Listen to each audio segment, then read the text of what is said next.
कह रहा हूं जहां जहां ए है ना वहां पे आप के ए डाल दो, क्या जा रहा है।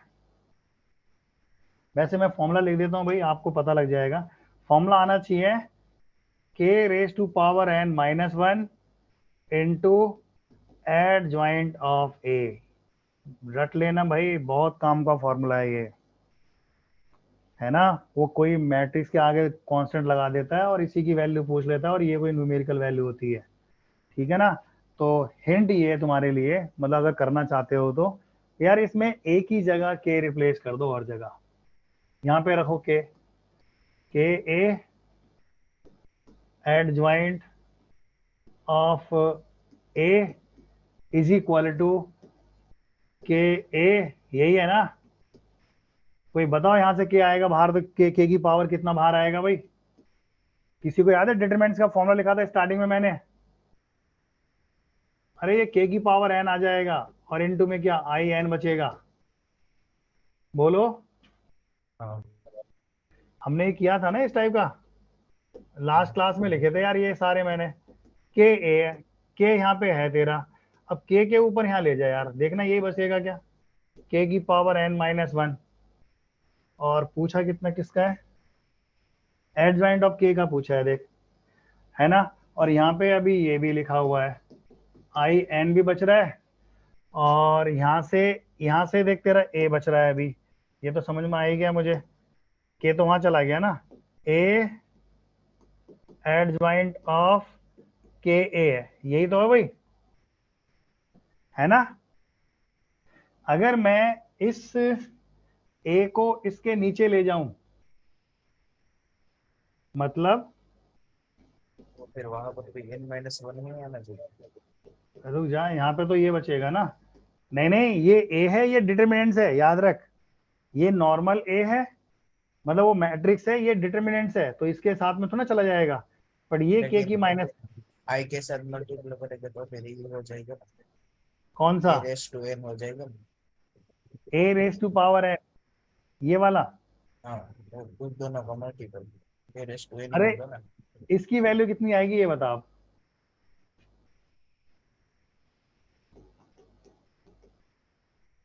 कितना आएगा ये। इसको लिख सकता है ना ऐसे, देख,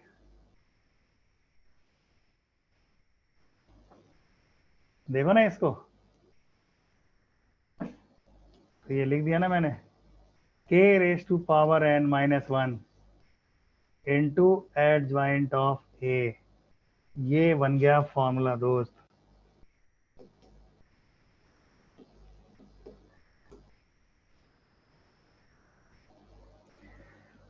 हाँ भाई बोलो जल्दी यार। वैसे नहीं कर सकते, हैं, तो वैसे नहीं कर सकते। नहीं नहीं वैसे क्या, डिटर्मिनेंट ए और आइडेंटिटी मैट्रिक्स का multiple A raise to n होगा। नहीं नहीं भाई ये समझ, ये जो वैल्यू है ना, ये कोई न्यूमेरिकल वैल्यू है यार। अब ये कोई न्यूमेरिकल वैल्यू है, लाइक 2 4 6 8 9 10, समझ रहे हैं। अब उसकी भी इसमें मल्टीप्लाई करेगा आइडेंटिटी मैट्रिक्स में, और ये मैट्रिक्स है भी। अरे भाई आई एन जो है वो मैट्रिक्स है, अगर इसका तो डिटरमिनेंट लेगा तो ये तो दोस्त वन ही आएगा, हाँ है ना। एन बाई एन का हो या 2 बाई 2 का हो या 3 बाई 3 का हो, अगर आप आइडेंटिटी मैट्रिक्स का डिटरमिनेंट्स लोगे तो वन दे देगा। अब तू इस वन के साथ में करेगा तो यही रह जाएगा, सपोज करिए टू होता है, ये वन है, तो टू ही थी ना वैल्यू तो। तभी देख यहाँ पे ऐसे लिखा है, ये इसकी डिटरमिनेंट वैल्यू है, और ये नीचे क्या ए यहाँ पे मैट्रिक्स है, और दिस अपॉन दिस क्या होता है, वो एडजॉइंट ऑफ ए होता है। हमने लिखा है कहीं ना कहीं फॉर्मूला, एडजॉइंट हाँ। Of A equal to this, है ना। यही लिख देते हैं भाई, अगला फॉर्मूला कौन से नंबर का है? 5 हो गया है। सर वो क्या कहते हैं, determinant A upon A adjoint A कैसे है? कैसे आया ये देखना, ये फॉर्मूला नहीं होता है, देख हमने ये यहाँ इसके बराबर में लिख रहा हूँ भाई, चलो मैं तो यहाँ वो लिख रहा था। अरे हमने कुछ देर पहले, मतलब स्टार्ट ही तो यहीं से किया था, this is equal to determinant of I n होता है। तो हम इस वाले फॉर्मूले को adjoint of A is equal to A की बाय दिस ये लिख सकते हैं ना, आई So एन, IN हाँ छोड़ दे, आई एन तो लगा दे, क्या आई एन तो तेरा देख किसी के साथ लेख या ना लेख कोई फर्क नहीं पड़ रहा है। एडजॉइंट ऑफ ए बी, अगर ऐसे कहीं आ जाए ना तो कहता है इनको आप सेपरेट कर सकते हो, adjoint of B, adjoint of A, ठीक है। यानी in general adjoint of A one है, A two two dead dash, अगर मल्टीपल में बहुत सारे दे रखे हैं ना भाई, तो ये उसकी तरह चलता है मल्टीप्लिकेशन, यानी ए एन पहले आ जाएगा, adjoint of A n minus one होता चला जाएगा एडजॉइंट ऑफ ए वन। तो ये कोई ज़्यादा बड़ा रिजल्ट नहीं है, ठीक है ना, दोनों सेम ही है। अगर प्रोडक्ट में ले रहे हैं हम उनका अलग अलग निकालो, मल्टीपल करके निकाल दो, तो कहता वो सेम ही आएगा, ठीक है। एड ज्वाइंट सोच के बताना आप लोग। नेक्स्ट जो फॉर्मूला है, अगर मैं कहता हूं आपसे adjoint of I n, ये कितना आएगा? Adjoint raised to n, I n ही आएगा, इसमें कोई चेंज नहीं होगा। Similar adjoint of O matrix, O मतलब नल मैट्रिक्स, नल मैट्रिक्स ही होगा, कुछ भी चेंज नहीं होगा, ठीक है।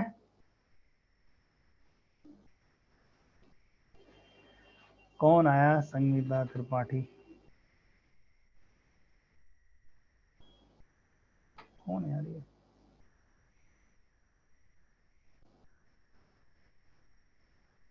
हाँ भाई क्लियर है। हाँ हाँ अब मेरे को सोच के बताना आप लोग, अगर ए कोई सिमेट्रिक मैट्रिक्स है, क्वेश्चन भी नहीं है, प्रॉपर्टी टाइप ही है, इफ, है ना, if A is symmetric matrix, अगर मेरे पास ए कोई सिमेट्रिक मैट्रिक्स है तो जल्दी से बताओ सोच के, adjoint of A, if A is a diagonal matrix, diagonal matrix, तो इसका एडजॉइंट ए क्या होगा फिर?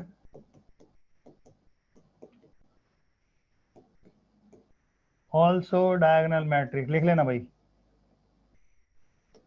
Diagonal matrix. ऐसी करके एक प्रॉपर्टी और है, if A is triangular matrix, triangular matrix, तो भाई इसका एडजॉइंट ए बी क्या होगा? ट्रायंगुलर मैट्रिक्स होगा। ये क्या है ट्रायंगुलर ट्रायंगल? हो, ट्रायंगुलर मैट्रिक्स हमने डे वन नहीं किया था, ट्रायंगुलर का मतलब होता है या तो लोअर वाले सारे एलिमेंट जीरो,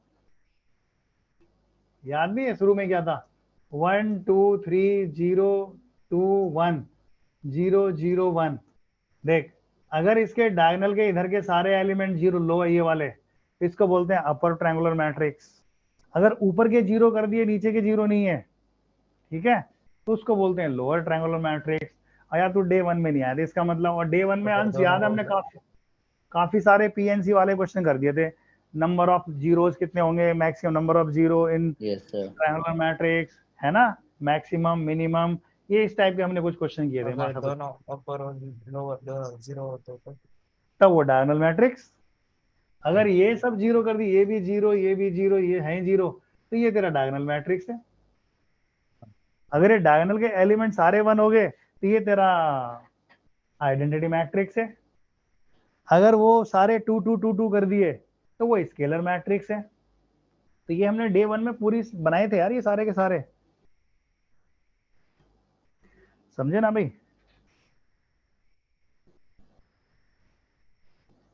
अरे समझ में आया ना? देख लेना यार एक बार, पुरानी yes sir पुरानी पुरानी सीट थी यार हमारी एक, तो यार तुम लोग एक क्वेश्चन करके दिखाओ यार, इतनी देर से देखो मैं ही बोले जा रहा हूँ, मैं चाहता हूँ एक छोटा सा क्वेश्चन कर दो आप लोग, ठीक है। इतनी सारी प्रॉपर्टी कर ली है, एक बार लिखो, if A is equal to one minus one one, बहुत छोटा सा है, 0 2 -3, 2 1 0। ठीक है, अपने पास ए कोई मैट्रिक्स है and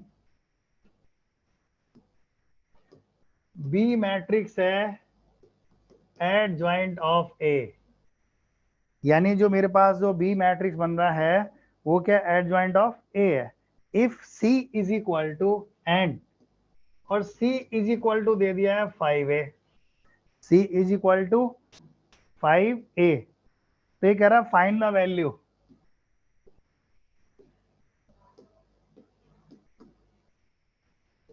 then find the value of adjoint B upon C. कह रहा है भाई इसकी वैल्यू क्या आएगी, और हाँ सी का भी मैग्नीट्यूड है, इसका भी मैग्नीट्यूड है। कौन आ रहा है यार ऑनलाइन, ये आ रहा था, बोलो जल्दी भाई। 1 मिनट है तुम्हारे लिए, मैं 1 मिनट थोड़ा टांग को रिलैक्स दे दूं यार। a is equal to 1 minus 1 1 0 2 minus 3 2 1 0 and b is equal to this, then find value of adjoint of b upon c का डिटर्मिनेंट्स। तो ऑब्वियसली ऊपर भी डिटर्मिनेंट नीचे भी डिटर्मिनेंट्स है, तो कुछ न्यूमेरिकल वैल्यू आएगी। 5, हाँ सही कह रहा है। और मुझे c इक्वल टू दिया है इन्होंने 5a। जैसे ही मैं c के ऊपर ये लगाऊंगा तो यहाँ पे भी तो 5a डिटरमिनेंट लिखेंगे, और इसका कुछ फॉर्मूला याद है जब हम डिटरमिनेंट निकाल। यार ये 3/3 का नहीं है, 5 की पावर 2a। हाँ तो सोच के देखो ना, ये 3/3 का है।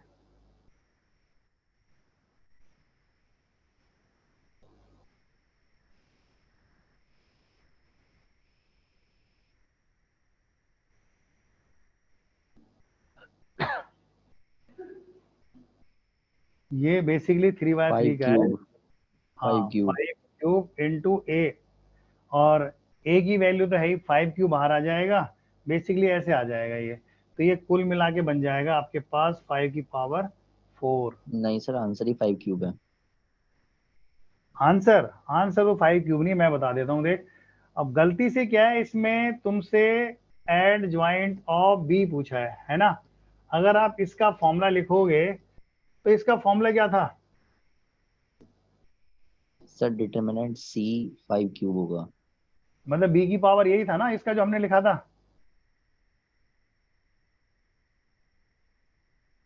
ये देखो ना कहीं आया ना एडजॉइंट ऑफ ए, ये रहा ना एडजॉइंट ऑफ ए, मतलब ए की पावर n-1, और यहाँ पे बी ले लिया मैंने, ये ले लिया ना। लेकिन वो b इज इक्वल टू, यार वो अब तेरे से ये कह रहा है, देखो फॉर्मूला कैसे बनाओगे, b की जगह ये लगा दो ना, एडजॉइंट ऑफ ए का मैग्नीट्यूड, फिर से वापस n-1। अब अंदर वाले की वैल्यू कितनी आएगी, सोच के देखो। अरे अगेन से उसकी वैल्यू n-1 आएगी ना एडजॉइंट ऑफ ए की, और बाहर कितना बैठा हुआ है n-1। तो देखो अच्छा क्वेश्चन दे दिया मजाक मजाक में, यानी ये आ गया इसकी पावर n-1 का होल स्क्वायर। दोस्त ये आना था शायद। तो इसकी वैल्यू आएगी ऊपर वाले की, a का मैग्नीट्यूड n-1 का होल स्क्वायर, और अपॉन में कितना 5 की पावर 4, और भाई ये तो आ गया 5 n की पावर 3 होगा। सर अपॉन में 5 की पावर क्यूब होगा। कौन सा ये वाला? अपॉन, हाँ सर वो वही बता रहा था, क्योंकि के n-1 होता है ना। नहीं नहीं भाई आप गलत लगा रहे हो, ये देखो ना इसका फॉर्मूला क्या होता है, के n-1 डिटर्मिनेंट a। के n-1 नहीं होता दोस्त, के की पावर 3 होता है। ये कहीं वापस जा, और मैंने कहीं डिटर्मिनेंट्स इसका फॉर्मूला लिखा होगा, देख कहीं के की पावर n इंटू ऐसे करके लिखा होगा। देखो ये डिटर्मिनेंट्स का है, ढंग से देखो, ये इतना आएगा, और तभी तो n और n इक्वल टू कितना है 3, 3 माइनस 1 कितना है 2, 2 का स्क्वायर 4, यानी 5 की पावर 4 और 5 की पावर 4। भाई मेरा आंसर परफेक्ट है। अब बोलो तुम, बोलो अब। वो एडजॉइंट ऑफ बी वाला फिर से समझे। कौन सा? Adjoint of B. हाँ ये समझ सकते हो आप मेरे से। देखो उसने इसकी